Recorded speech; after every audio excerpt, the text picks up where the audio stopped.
ಅಧ್ಯಾಯ 30. ಆವರಣ ಪೂಜೆಯ ವಿಸ್ತೃತ ವಿಧಿ ಹಾಗೂ ಉಕ್ತ ವಿಧಿಯಿಂದ ಮಾಡಿದ ಪೂಜೆಯ ಮಹಿಮೆಯ ವರ್ಣನೆ. ಉಪಮನ್ಯು ಹೇಳುತ್ತಾರೆ, ಯದುನಂದನನೇ, ಮೊದಲು ಶಿವೆ ಮತ್ತು ಶಿವನ ಬಲ ಮತ್ತು ಎಡಭಾಗಗಳಲ್ಲಿ ಕ್ರಮವಾಗಿ ಗಣಪತಿ ಹಾಗೂ ಕಾರ್ತಿಕೇಯರನ್ನು ಗಂಧಾದಿ 5 ಉಪಚಾರಗಳಿಂದ ಪೂಜೆ ಮಾಡಲಿ. ಮತ್ತೆ ಇವರ ಸುತ್ತಲೂ ಈಶಾನದಿಂದ ಹಿಡಿದು ಸದ್ಯೋಜಾತವರೆಗೆ ಪಂಚಬ್ರಹ್ಮ ಮೂರ್ತಿಗಳನ್ನು ಶಕ್ತಿ ಸಹಿತ ಕ್ರಮವಾಗಿ ಪೂಜಿಸಲಿ. ಇದು ಪ್ರಥಮಾವರಣದಲ್ಲಿ ಮಾಡಲಾಗುವ ಪೂಜೆಯಾಗಿದೆ. ಅದೇ ಆವರಣದಲ್ಲಿ ಹೃದಯಾದಿ 6 ಅಂಗಗಳನ್ನು ಹಾಗೂ ಶಿವ ಮತ್ತು ಶಿವೆಯರನ್ನು ಆಗ್ನೇಯದಿಂದ ಪ್ರಾರಂಭಿಸಿ ಪೂರ್ವದವರೆಗೆ 8 ದಿಕ್ಕುಗಳಲ್ಲಿ ಕ್ರಮವಾಗಿ ಪೂಜಿಸಲಿ. ಅಲ್ಲೇ ವಾಮ ಆದಿಶಕ್ತಿಗಳೊಂದಿಗೆ ವಾಮ ಆದಿ 8 ರುದ್ರರನ್ನು ಪೂರ್ವಾದಿ ಕ್ರಮದಿಂದ ಪೂಜಿಸಲಿ. ಈ ಪೂಜೆಯು ವೈಕಲ್ಪಿತವಾಗಿದೆ. ಯದುನಂದನನೇ, ಇದನ್ನು ನಾನು ನಿನಗೆ ಪ್ರಥಮಾವರಣವನ್ನು ವರ್ಣಿಸಿದೆ. ಈಗ ಪ್ರೇಮಪೂರ್ವಕ 2ನೆಯ ಆವರಣದ ವರ್ಣನೆ ಮಾಡಲಾಗುತ್ತದೆ. ಶ್ರದ್ಧೆಯಿಂದ ಕೇಳು. ಪೂರ್ವದ ದಳದಲ್ಲಿ ಅನಂತನನ್ನು ಮತ್ತು ಅವನ ವಾಮಭಾಗದಲ್ಲಿ ಅವನ ಶಕ್ತಿಯನ್ನು ಪೂಜಿಸಲಿ. ದಕ್ಷಿಣದ ದಳದಲ್ಲಿ ಶಕ್ತಿ ಸಹಿತ ಸೂಕ್ಷ್ಮ ದೇವನನ್ನು ಪೂಜಿಸಲಿ.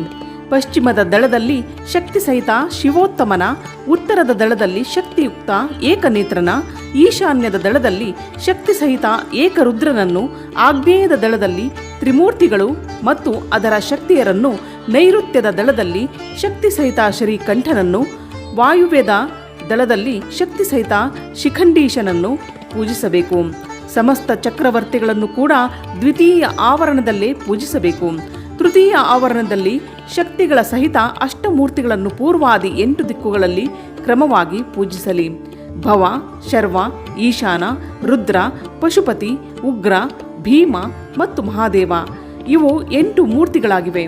ಬಳಿಕ ಇದೇ ಆವರಣದಲ್ಲಿ ಶಕ್ತಿಗಳ ಸಹಿತ ಮಹಾದೇವಾದಿ 11 ಮೂರ್ತಿಗಳನ್ನು ಪೂಜಿಸಬೇಕು.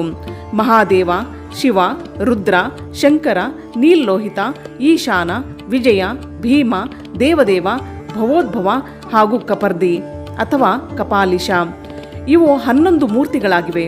ಇವುಗಳಲ್ಲಿ ಪ್ರಥಮ 8 ಮೂರ್ತಿಗಳನ್ನು ಆಗ್ನೇಯದ ದಳದಿಂದ ಹಿಡಿದು ಪೂರ್ವದವರೆಗೆ 8 ದಿಕ್ಕುಗಳಲ್ಲಿ ಪೂಜಿಸಬೇಕು. ದೇವದೇವನನ್ನು ಪೂರ್ವದ ದಳದಲ್ಲಿ ಸ್ಥಾಪಿಸಿ ಪೂಜಿಸಲಿ ಮತ್ತು ಈಶಾನನನ್ನು ಪುನಃ ಆಗ್ನೇಯದಲ್ಲಿ ಸ್ಥಾಪಿಸಿ ಪೂಜಿಸಲಿ. ಪುನಃ ಇವನ ನಡುವೆ ಭವೋದ್ಭವನನ್ನು ಪೂಜಿಸಲಿ. ಅವರ ಬಳಿಕ ಕಪಾಲೀಶ ಅಥವಾ ಕಪರ್ದಿಯನ್ನು ಸ್ಥಾಪಿಸಿ ಪೂಜಿಸಬೇಕು.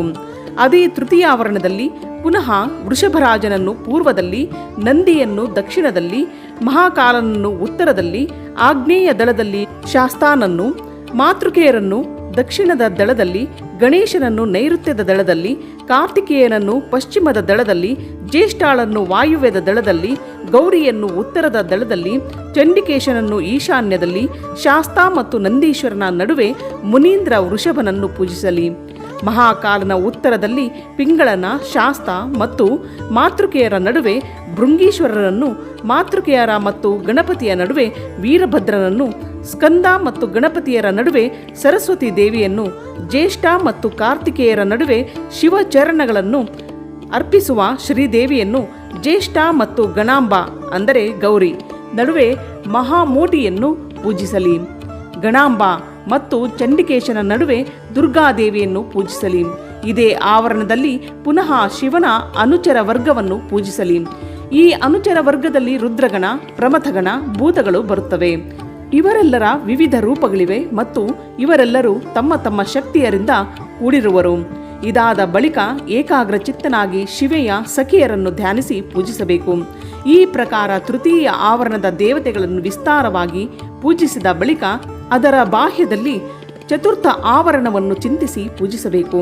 ಪೂರ್ವ ದಳದಲ್ಲಿ ಸೂರ್ಯನನ್ನು, ದಕ್ಷಿಣದ ದಳದಲ್ಲಿ ಚತುರ್ಮುಖ ಬ್ರಹ್ಮನನ್ನು, ಪಶ್ಚಿಮದ ದಳದಲ್ಲಿ ರುದ್ರನನ್ನು, ಉತ್ತರದ ದಳದಲ್ಲಿ ಭಗವಾನ್ ವಿಷ್ಣುವನ್ನು ಪೂಜಿಸಲಿ.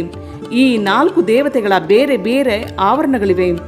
ಇವರ ಪ್ರಥಮ ಆವರಣದಲ್ಲಿ 6 ಅಂಗಗಳನ್ನು ಹಾಗೂ ದೀಪ್ತ ಆದಿಶಕ್ತಿಯರನ್ನು ಪೂಜೆ ಮಾಡಬೇಕು. ದೀಪ್ತ, ಸೂಕ್ಷ್ಮ, ಜಯ, ಭದ್ರ, ವಿಭೂತಿ, ವಿಮಲ, ಅಮೋಘ ಮತ್ತು ವಿದ್ಯುತ ಇವರು ಕ್ರಮವಾಗಿ ಪೂರ್ವಾದಿ 8 ದಿಕ್ಕುಗಳಲ್ಲಿ ಸ್ಥಿತರಾಗಿದ್ದಾರೆ. ದ್ವಿತೀಯ ಆವರಣದಲ್ಲಿ ಪೂರ್ವದಿಂದ ಹಿಡಿದು ಉತ್ತರದವರೆಗೆ ಕ್ರಮವಾಗಿ 4 ಮೂರ್ತಿಗಳನ್ನು ಮತ್ತು ಅವರ ಶಕ್ತಿಯರನ್ನು ಪೂಜಿಸಲಿ. ಆದಿತ್ಯ, ಭಾಸ್ಕರ, ಭಾನು ಮತ್ತು ರವಿ ಇವು 4 ಮೂರ್ತಿಗಳನ್ನು ಕ್ರಮವಾಗಿ ಪೂರ್ವಾದಿ 4 ದಿಕ್ಕುಗಳಲ್ಲಿ ಪೂಜನೀಯರಾಗಿದ್ದಾರೆ. ಅನಂತರ ಅರ್ಕ, ಬ್ರಹ್ಮ, ರುದ್ರ ಹಾಗೂ ವಿಷ್ಣು ಈ 4 ಮೂರ್ತಿಗಳು ಪೂರ್ವಾದಿ ದಿಕ್ಕುಗಳಲ್ಲಿ ಪೂಜನೀಯರಾಗಿದ್ದಾರೆ.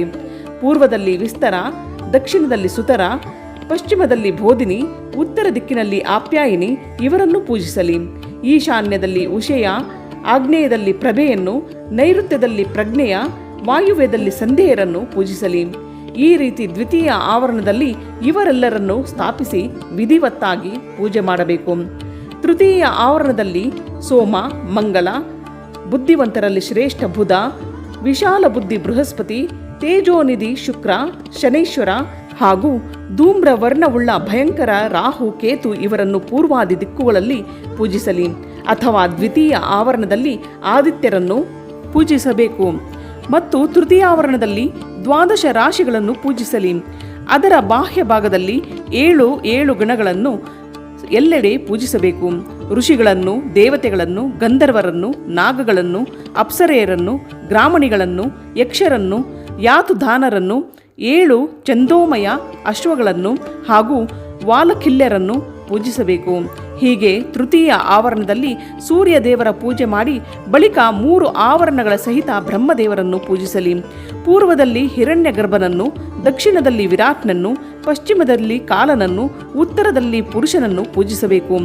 ಹಿರಣ್ಯಗರ್ಭ ಎಂಬ ಮೊದಲನೆಯ ಬ್ರಹ್ಮನ ಅಂಗಕಾಂತಿಯು ಕಮಲದಂತೆ ಇದೆ. ಕಾಲನು ಹುಟ್ಟಿದಂದಿನಿಂದ ಕಾಡಿಗೆಯಂತೆ ಕಪ್ಪಾಗಿದ್ದಾನೆ. ಪುರುಷನು ಸ್ಫಟಿಕದಂತೆ ನಿರ್ಮಲನಾಗಿದ್ದಾನೆ.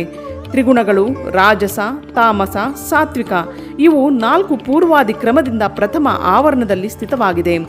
ದ್ವಿತೀಯ ಆವರಣದಲ್ಲಿ ಪೂರ್ವಾದಿ ದಳಗಳಲ್ಲಿ ಕ್ರಮವಾಗಿ ಸನತ್ಕುಮಾರ, ಸನಕ, ಸನಂದನ ಮತ್ತು ಸನಾತರನ್ನು ಪೂಜಿಸಬೇಕು. ಬಳಿಕ 3ನೆಯ ಆವರಣದಲ್ಲಿ 11 ಪ್ರಜಾಪತಿಗಳನ್ನು ಪೂಜಿಸಬೇಕು.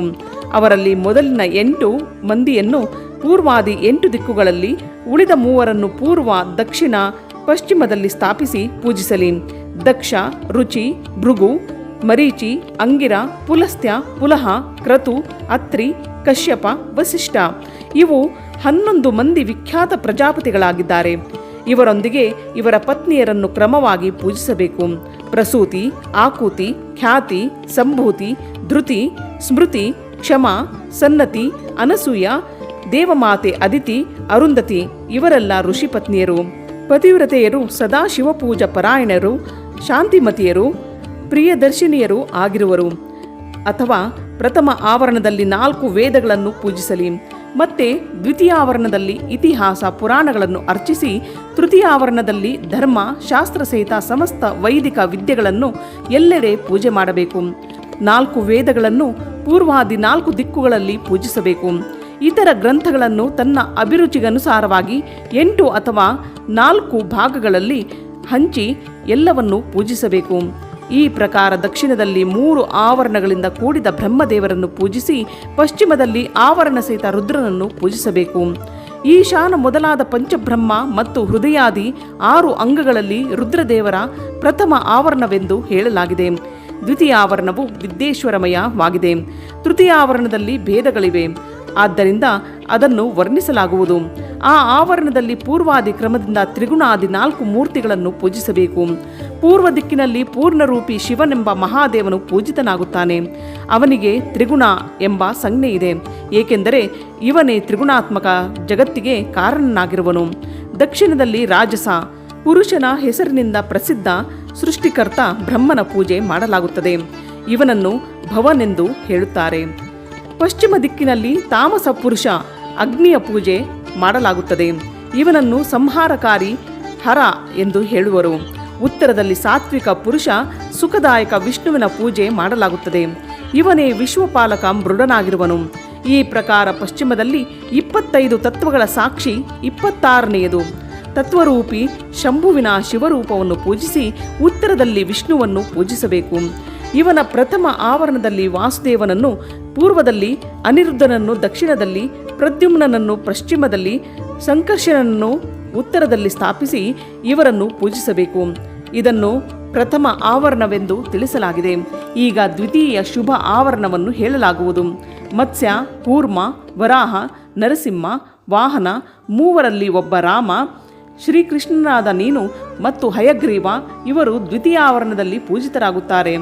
ತೃತೀಯ ಆವರಣದಲ್ಲಿ ಪೂರ್ವದಲ್ಲಿ ಚಕ್ರವನ್ನು ಪೂಜಿಸಿ, ದಕ್ಷಿಣದಲ್ಲಿ ಎಲ್ಲಿಯೂ ತಡೆಯಿಲ್ಲದ ನಾರಾಯಣಾಸ್ತ್ರವನ್ನು ಪೂಜಿಸಿ, ಪಶ್ಚಿಮದಲ್ಲಿ ಪಾಂಚಜನ್ಯವನ್ನು, ಉತ್ತರದಲ್ಲಿ ಶಾರ್ಗಧನುಷ್ಯವನ್ನು ಪೂಜಿಸಬೇಕು. ಈ ಪ್ರಕಾರ 3 ಆವರಣಗಳಿಂದ ಕೂಡಿದ ಸಾಕ್ಷಾತ್ ವಿಶ್ವನಾಮಕ ಪರಮಹರಿ ಮಹಾವಿಷ್ಣುವನ್ನು ಸದಾ ಸರ್ವದಾ ವ್ಯಾಪಕವಾದ ಮೂರ್ತಿಯಲ್ಲಿ ಭಾವಿಸಿ ಪೂಜಿಸಬೇಕು. ಹೀಗೆ ವಿಷ್ಣುವಿನ ಚತುರ್ವ್ಯೂಹ ಕ್ರಮದಿಂದ 4 ಮೂರ್ತಿಗಳನ್ನು ಪೂಜಿಸಿ ಕ್ರಮಶಃ ಅವರ 4 ಶಕ್ತಿಗಳನ್ನು ಪೂಜಿಸಲಿ. ಆಗ್ನೇಯದಲ್ಲಿ ಪ್ರಭಾಳನ್ನು, ನೈಋತ್ಯದಲ್ಲಿ ಸರಸ್ವತಿಯನ್ನು, ವಾಯುವ್ಯದಲ್ಲಿ ಗಣಾಂಬಿಕೆಯನ್ನು, ಈಶಾನ್ಯದಲ್ಲಿ ಲಕ್ಷ್ಮಿಯನ್ನು ಪೂಜಿಸಬೇಕು. ಹೀಗೆ ಭಾನು ಆದಿಮೂರ್ತಿಗಳನ್ನು ಮತ್ತು ಅವರ ಶಕ್ತಿಯರನ್ನು ಪೂಜಿಸಿ ಅದೇ ಆವರಣದಲ್ಲಿ ಇಂದ್ರ, ಅಗ್ನಿ, ಯಮ, ನಿವೃತ್ತಿ, ವರುಣ, ವಾಯು, ಸೋಮ, ಕುಬೇರ ಮತ್ತು ಈಶಾನ ಎಂಬ ಲೋಕಪಾಲಕರನ್ನು ಪೂಜಿಸಬೇಕು. ಈ ಪ್ರಕಾರ 4ನೆಯ ಆವರಣದ ವಿಧಿವತ್ತಾಗಿ ಪೂಜೆಯನ್ನು ನೆರವೇರಿಸಿ ಬಾಹ್ಯ ಭಾಗದಲ್ಲಿ ಮಹೇಶ್ವರನ ಆಯುಧಗಳನ್ನು ಅರ್ಚಿಸಬೇಕು. ಈಶಾನ್ಯದಲ್ಲಿ ತೇಜಸ್ವಿ ತ್ರಿಶೂಲವನ್ನು, ಪೂರ್ವದಲ್ಲಿ ವಜ್ರವನ್ನು, ಆಗ್ನೇಯದಲ್ಲಿ ಪರಶುವನ್ನು, ದಕ್ಷಿಣದಲ್ಲಿ ಬಾಣವನ್ನು, ನೈಋತ್ಯದಲ್ಲಿ ಖಡ್ಗವನ್ನು, ಪಶ್ಚಿಮದಲ್ಲಿ ಪಾಶವನ್ನು, ವಾಯುವ್ಯದಲ್ಲಿ ಅಂಕುಶವನ್ನು, ಉತ್ತರದಲ್ಲಿ ಪಿನಾಕವನ್ನು ಪೂಜಿಸಲಿ. ಅನಂತರ ಪಶ್ಚಿಮಾಭಿಮುಖ ರೌದ್ರ ರೂಪಧಾರಿ ಕ್ಷೇತ್ರಪಾಲನನ್ನು ಅರ್ಚಿಸಬೇಕು. ಈ ಪ್ರಕಾರ 5ನೆಯ ಆವರಣದ ಪೂಜೆಯನ್ನು ನೆರವೇರಿಸಿ ಸಮಸ್ತ ಆವರಣ ದೇವತೆಗಳ ಬಾಹ್ಯ ಭಾಗದಲ್ಲಿ ಅಥವಾ 5ನೆಯ ಆವರಣದಲ್ಲೇ ಮಾತೃಕೆಯರ ಸಹಿತ ಮಹಾವೃಷಭ ನಂದಿಕೇಶ್ವರನನ್ನು ಪೂರ್ವದಲ್ಲಿ ಪೂಜಿಸಬೇಕು. ಅನಂತರ ಸಮಸ್ತ ದೇವಯೋನಿಗಳನ್ನು ಸುತ್ತಲೂ ಅರ್ಚಿಸಲಿ. ಇದಲ್ಲದೆ ಆಕಾಶದಲ್ಲಿ ಸಂಚರಿಸುವ ಋಷಿ, ಸಿದ್ಧ, ದೈತ್ಯ, ಯಕ್ಷ, ರಾಕ್ಷಸ, ಅನಂತನೇ ಆದಿ ನಾಗರಾಜ, ಆಯಾಯ ನಾಗೇಶ್ವರರ ಕುಲದಲ್ಲಿ ಉತ್ಪನ್ನರಾದ ಇತರ ನಾಗಗಳು, ಡಾಕಿನಿ, ಭೂತ, ವೇತಾಳ, ಪ್ರೇತ ಮತ್ತು ಭೈರವರ ನಾಯಕ, ನಾನಾ ಯೋನಿಗಳಲ್ಲಿ ಉತ್ಪನ್ನರಾದ ಇತರ ಪಾತಾಳವಾಸಿ ಜೀವರು, ನದಿ, ಸಮುದ್ರ, ಪರ್ವತ, ವನ, ಸರೋವರ, ಪಶು, ಪಕ್ಷಿ, ವೃಕ್ಷ, ಕೀಟಾದಿ ಕ್ಷುದ್ರ ಯೋನಿಗಳ ಜೀವರು, ಮನುಷ್ಯ, ನಾನಾ ಆಕಾರವುಳ್ಳ ಮೃಗಗಳು, ಕ್ಷುದ್ರ ಜಂತು, ಬ್ರಹ್ಮಾಂಡದ ಒಳಗಿನ ಲೋಕಗಳು, ಕೋಟಿ ಕೋಟಿ ಬ್ರಹ್ಮಾಂಡಗಳು, ಬ್ರಹ್ಮಾಂಡದ ಹೊರಗಿನ ಅಸಂಖ್ಯ ಭುವನಗಳು ಮತ್ತು ಅವುಗಳ ಅಧೀಶ್ವರರು, 10 ದಿಕ್ಕುಗಳಲ್ಲಿ ಸ್ಥಿತ ಬ್ರಹ್ಮಾಂಡದ ಆಧಾರಭೂತ ರುದ್ರರು ಹಾಗೂ ಗುಣಜನಿತ, ಮಾಯಾಜನಿಕ, ಶಕ್ತಿಜನಿತ, ಅದರಿಂದಲೂ ಆಚೆಗಿರುವ ಶಬ್ದವಾಚ್ಯ, ಜಡ ಚೇತನಾತ್ಮಕ ಪ್ರಪಂಚ ಇವೆಲ್ಲವನ್ನು ಶಿವೆ ಮತ್ತು ಶಿವನ ಪಾರ್ಶ್ವ ಭಾಗದಲ್ಲಿ ಸ್ಥಿತವೆಂದು ತಿಳಿದು ಅವನ್ನು ಸಾಮಾನ್ಯ ರೂಪದಿಂದ ಪೂಜಿಸಬೇಕು. ಅವರೆಲ್ಲರೂ ಕೈಮುಗಿದು ಮಂದಹಾಸದಿಂದ ಸುಶೋಭಿತರಾಗಿ ಪ್ರೇಮದಿಂದ ಮಹಾದೇವ ಮತ್ತು ಮಹಾದೇವಿಯನ್ನು ದರ್ಶಿಸುತ್ತಾರೆ ಎಂದು ಚಿಂತಿಸಬೇಕು. ಈ ರೀತಿ ಆವರಣ ಪೂಜೆಯನ್ನು ನೆರವೇರಿಸಿ ವಿಕ್ಷೇಪದ ಶಾಂತಿಗಾಗಿ ಪುನಃ ದೇವೇಶ್ವರ ಶಿವನನ್ನು ಅರ್ಚಿಸಿ ಬಳಿಕ ಪಂಚಾಕ್ಷರ ಮಂತ್ರದ ಜಪ ಮಾಡಬೇಕು. ಅನಂತರ ಶಿವ ಪಾರ್ವತಿಯರ ಎದುರಿಗೆ ಉತ್ತಮ ವ್ಯಂಜನಗಳಿಂದ ಕೂಡಿದ ಹಾಗೂ ಅಮೃತದಂತೆ ಮಧುರ, ಶುದ್ಧ ಹಾಗೂ ಮನೋಹರ ಮಹಾಚರುವನ್ನು ನೈವೇದ್ಯವಾಗಿ ನಿವೇದಿಸಬೇಕು. ಈ ಮಹಾಚರು 32 ಆಡಕ, ಅಂದರೆ 1 ಆಡಕವೆಂದರೆ 4 ಸೇರು, ಹೀಗೆ 128 ಸೇರುಗಳಾದರೆ ಉತ್ತಮ. ಕನಿಷ್ಠ 1 ಅಡಕವಾಗಿದ್ದರೆ ನಿಮ್ನ ಶ್ರೇಣಿಯವೆಂದು ತಿಳಿಯಲಾಗಿದೆ. ತನ್ನ ಅನುಕೂಲತೆಗೆ ತಕ್ಕಂತೆ ಮಹಾಚರುವನ್ನು ತಯಾರಿಸಿ ಶ್ರದ್ಧಾಪೂರ್ವಕ ನಿವೇದಿಸಬೇಕು. ಅನಂತರ ಜಲ, ತಾಂಬೂಲಾದಿಗಳನ್ನು ನಿವೇದಿಸಿ ಮಂಗಳಾರತಿ ಮಾಡಿ ಉಳಿದ ಪೂಜೆಯನ್ನು ಮುಗಿಸಬೇಕು. ಯಾಗದಲ್ಲಿ ಉಪಯೋಗಿಸುವ ದ್ರವ್ಯಗಳನ್ನು, ಭೋಜನ, ವಸ್ತ್ರಾದಿಗಳನ್ನು ಉತ್ತಮ ಶ್ರೇಣಿಯವಾಗಿರಬೇಕು. ಭಕ್ತಿಯುಳ್ಳವನು ಧನದಲ್ಲಿ ಲೋಭ ಮಾಡಬಾರದು. ಶಠ ಅಥವಾ ಲೋಭಿಯು ಪೂಜೆಯ ಕುರಿತು ಉಪೇಕ್ಷೆ ಮಾಡಿದರೆ ಅವನು ಲೋಭಾವಶದಿಂದ ಕರ್ಮವನ್ನು ಯಾವುದೇ ಅಂಗದಿಂದ ಹೀನವಾಗಿಸಿದರೆ ಅವನ ಆ ಕಾಮ್ಯ ಕರ್ಮ ಸಫಲವಾಗುವುದಿಲ್ಲ ಎಂದು ಸತ್ಪುರುಷರು ಹೇಳುವರು. ಅದಕ್ಕಾಗಿ ಮನುಷ್ಯನು ಫಲಸಿದ್ಧಿಯ ಇಚ್ಛುಕನಾಗಿದ್ದರೆ ಉಪೇಕ್ಷೆಯನ್ನು ತ್ಯಜಿಸಿ ಸಮಸ್ತ ಅಂಗಗಳ ಯೋಗದಿಂದ ಕಾಮ್ಯ ಕರ್ಮವನ್ನು ನೆರವೇರಿಸಬೇಕು. ಹೀಗೆ ಪೂಜೆಯನ್ನು ಮುಗಿಸಿ ಮಹಾದೇವ ಮತ್ತು ಮಹಾದೇವಿಗೆ ನಮಸ್ಕಾರ ಮಾಡಲಿ. ಪುನಃ ಭಕ್ತಿಭಾವದಿಂದ ಮನಸ್ಸನ್ನು ಏಕಾಗ್ರಗೊಳಿಸಿ ಸ್ತೋತ್ರ ಪಾಠ ಮಾಡಿ ಕಡಿಮೆ ಅಂದರೆ 108 ಸಾರಿ, ಸಾಧ್ಯವಿದ್ದರೆ 1000ಕ್ಕಿಂತಲೂ ಹೆಚ್ಚಾಗಿಯೇ ಪಂಚಾಕ್ಷರಿ ವಿದ್ಯೆಯನ್ನು ಜಪ ಮಾಡಬೇಕು. ಅನಂತರ ಕ್ರಮವಾಗಿ ವಿದ್ಯೆ ಮತ್ತು ಗುರುವಿನ ಪೂಜೆ ಮಾಡಿ ತನ್ನ ಅಭ್ಯುದಯ ಮತ್ತು ಶ್ರದ್ಧೆಗನುಸಾರವಾಗಿ ಯಜ್ಞ ಮಂಟಪದ ಸದಸ್ಯರನ್ನು ಪೂಜಿಸಲಿ. ಮತ್ತೆ ಆವರಣ ಸಹಿತ ದೇವೇಶ್ವರ ಶಿವನನ್ನು ವಿಸರ್ಜಿಸಿ ಯಜ್ಞದ ಉಪಕರಣಗಳ ಸಹಿತ ಆ ಎಲ್ಲ ಮಂಡಲವನ್ನು ಗುರುವಿಗೆ ಅಥವಾ ಶಿವಚರಣಾಶ್ರಿತ ಭಕ್ತರಿಗೆ ಕೊಟ್ಟು ಬಿಡಬೇಕು, ಅಥವಾ ಅದನ್ನು ಶಿವನ ಉದ್ದೇಶದಿಂದ ಶಿವನ ಕ್ಷೇತ್ರದಲ್ಲಿ ಸಮರ್ಪಿಸಬೇಕು, ಅಥವಾ ಸಮಸ್ತ ಆವರಣ ದೇವತೆಗಳನ್ನು ಯಥೋಚಿತ ರೀತಿಯಿಂದ ಪೂಜಿಸಿ 7 ಪ್ರಕಾರದ ಹೋಮ ದ್ರವ್ಯಗಳಿಂದ ಶಿವಾಗ್ನಿಯಲ್ಲಿ ಇಷ್ಟ ದೇವತೆಯನ್ನು ಯಜನ ಮಾಡಬೇಕು. ಇದು 3 ಲೋಕಗಳಲ್ಲಿ ವಿಖ್ಯಾತವಾದ ಯೋಗೇಶ್ವರ ಎಂಬ ಯೋಗವಾಗಿದೆ. ಇದಕ್ಕಿಂತ ಮಿಗಿಲಾದ ಯೋಗವು ತ್ರಿಭುವನಗಳಲ್ಲಿ ಎಲ್ಲಿಯೂ ಇಲ್ಲ. ಇದರಿಂದ ಸಾಧ್ಯವಾಗದೆ ಇರುವ ಯಾವುದೇ ವಸ್ತುವು ಜಗತ್ತಿನಲ್ಲಿ ಇಲ್ಲ. ಈ ಲೋಕದಲ್ಲಿ ಸಿಗುವ ಫಲವಿರಲಿ ಪರಲೋಕದ ಫಲವಿರಲಿ ಇದರಿಂದ ಸುಲಭವಾಗುತ್ತದೆ. ಇದು ಇದರ ಫಲವಲ್ಲವೆಂದು ಯಾರಿಂದಲೂ ನಿಯಂತ್ರಣ ಮಾಡಲಾಗುವುದಿಲ್ಲ. ಏಕೆಂದರೆ ಸಮಸ್ತ ಶ್ರೇಯೋರೂಪಿ ಸಾಧ್ಯದ ಇದು ಶ್ರೇಷ್ಠ ಸಾಧನೆಯಾಗಿದೆ. ಮನುಷ್ಯನು ಬಯಸುವುದೆಲ್ಲವೂ ಚಿಂತಾಮಣಿಯಂತೆ ಇದರಿಂದ ಪ್ರಾಪ್ತವಾಗುತ್ತದೆ ಎಂಬುದು ನಿಶ್ಚಿತವಾಗಿ ಹೇಳಲಾಗುತ್ತದೆ. ಆದರೂ ಯಾವುದೇ ಕ್ಷುದ್ರ ಫಲದ ಉದ್ದೇಶದಿಂದ ಇದನ್ನು ಪ್ರಯೋಗಿಸಬಾರದು. ಏಕೆಂದರೆ ಮಹಾನ್ ಬಳಿಯಲ್ಲಿ ಅಲ್ಪ ಫಲವನ್ನು ಇಚ್ಛಿಸುವವರು ಅಲ್ಪನಾಗುತ್ತಾನೆ. ಮಹಾದೇವನ ಉದ್ದೇಶದಿಂದ ಮಹತ್ತಾಗಲಿ ಅಲ್ಪವಾಗಲಿ ಮಾಡುವ ಎಲ್ಲ ಕರ್ಮವು ಸಿದ್ಧವಾಗುತ್ತದೆ. ಆದ್ದರಿಂದ ಅವನ ಉದ್ದೇಶದಿಂದಲೇ ಕರ್ಮದ ಪ್ರಯೋಗ ಮಾಡಬೇಕು. ಶತ್ರು ಹಾಗೂ ಮೃತ್ಯುವಿನ ಮೇಲೆ ವಿಜಯ ಪಡೆಯುವುದೇ ಆದಿ ಫಲಗಳು ಬೇರೆಯವರಿಂದ ಸಿದ್ಧವಾಗುವುದಿಲ್ಲ. ಅದೇ ಲೌಕಿಕ ಅಥವಾ ಪಾರಲೌಕಿಕ ಫಲಗಳಿಂದಾಗಿ ವಿದ್ವಾಂಸರು ಇದನ್ನು ಪ್ರಯೋಗಿಸಲಿ. ಮಹಾಪಾತಕಗಳಲ್ಲಿ ಮಹಾರೋಗ ಭಯ ದುರ್ಭಿಕ್ಷ ಮುಂತಾದವುಗಳಲ್ಲಿ ಶಾಂತಿ ಮಾಡುವ ಅವಶ್ಯಕತೆ ಇದ್ದರೆ ಇದರಿಂದ ಶಾಂತಿ ಮಾಡಲಿ. ಹೆಚ್ಚು ಹೇಳುವುದರಿಂದ ಏನು ಲಾಭ?